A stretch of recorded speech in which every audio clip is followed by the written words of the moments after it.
Michelle Obama says she's not going. It will be the second time in 2 weeks that she has skipped a gathering of former presidents and a break from longstanding tradition. Now, according to The Hill, longtime allies of the former First Lady say that she is sending a powerful statement by skipping the event. They say that she wants nothing to do with a man undeserving of the presidency and is making no effort to hide her disdain for Trump. Now, one ally said, quote, she meant every word she said on the campaign trail with every fiber of her being. And she's no hypocrite. Another said, quote, saving some credibility. A source also telling People magazine, quote, there's no overstating her feelings about Trump. She's not one to plaster on a pleasant face and pretend for protocol's sake. Michelle doesn't do anything because it's expected or it's protocol or it's tradition. Now, note that her office is keeping quiet on why she's skipping Trump's big day. People were wondering last week when we didn't see Michelle Obama sitting in the pews at the funeral for Jimmy Carter, whether she would actually attend the inauguration this week. Both of those events would have brought her face to face with Donald Trump. They said last week that scheduling conflicts prevented her from attending that event. They're not actually elaborating on why she won't be attending next week's inauguration, which I think probably tells you everything you need to know. You know, Michelle Obama has made no secret about her feelings towards Donald Trump.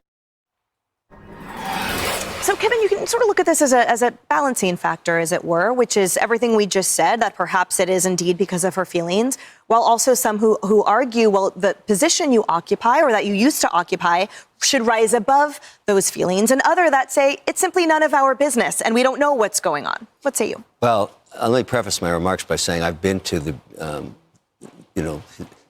her White House twice, actually with Shark Tank. We shot updates there. She's a really nice woman.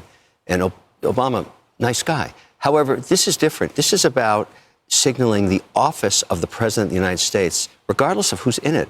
This tradition has gone on for over 100 years. This is what presidents do and their wives on Inauguration Day. This is the holiest day of politics. It is the transition of power. You have to respect it.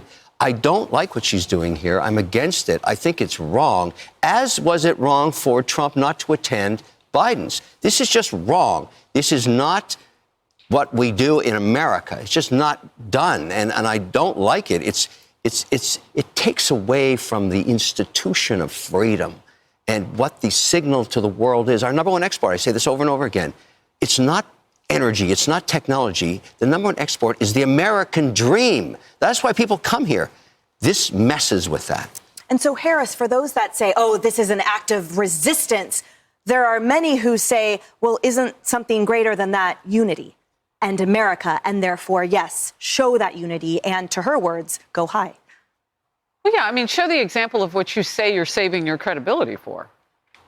Right? I mean, if you're saving your credibility for a later moment in time, don't you want to be looked upon as someone who gave everyone the benefit of the doubt and showed up when it counted? I mean, these are once-in-a-lifetime events for most of the people who'll be in those seats. She's blessed to have ever been on the receiving end of people showing up for her husband.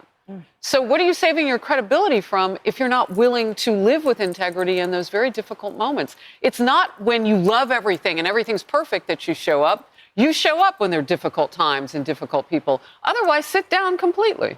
Because wasn't there an argument always for radical generosity and that radical forgiveness? And that in my occupation of this position, I will show to you what that generosity looks like, what forgiveness looks like, what grace looks like. I thought that's what we were supposed to see. Yeah, so an ABC reporter is reporting that Nancy Pelosi won't be attending. We'll wait to see if Fox can confirm that. They spoke to her spokesperson, they say. So we'll see. This tradition has been broken before. This wouldn't be novel. This wouldn't be aberrational. To your point, Kevin, they have every right to do what they'd like to do, Pelosi and Michelle Obama. Now, they have the right to do it, but it can also be the tone-deaf way to do it. When you look at President Trump, 77 million votes, won all 7 swing states, and he got the highest raw vote total of any GOP president ever. So if you're a party that's looking, I believe Nancy Pelosi wants the best for the Democratic Party, probably Michelle Obama too. I would look at it and maybe take more of a Gretchen Whitmer tone, who yesterday said, I want to figure out how I can work with Donald Trump, whether that's authentic or not. I don't know. Time will tell. I think that's the better approach than the adversarial Newsom-like approach. But again, time will tell. Can I be honest, Jerry? You know, when I hear that about Nancy Pelosi, I'm not surprised because she ripped up the State of the Union. To me, she put her petty politics and petty feelings I saw as an American she was supposed to represent above me, who she's supposed to represent. I've never seen that from Michelle Obama. I've only seen, I thought, a grace of the position.